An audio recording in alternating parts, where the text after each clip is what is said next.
Can we do it then? Not every drone built for the world is built for India. India is not one environment.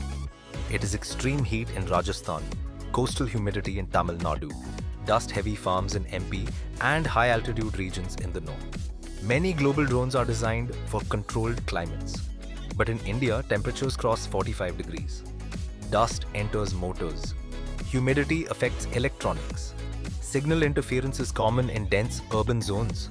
And when a drone fails in these conditions, it's not just a technical issue, it's operational loss.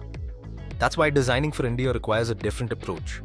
Garuda Aerospace builds drones tested for Indian terrain, Indian temperatures, and Indian field realities. Stronger motor endurance, dust-resistant components, stable GPS performance in varied landscapes, battery systems that perform even in high heat. Because real performance is not about lab testing, it's about field testing. On farms, infrastructure sites, industrial plants, and disaster zones. A drone that works in ideal conditions is good. A drone that works in Indian conditions is reliable. And reliability is what makes technology truly scalable. Designing for India isn't a limitation. It's a strength.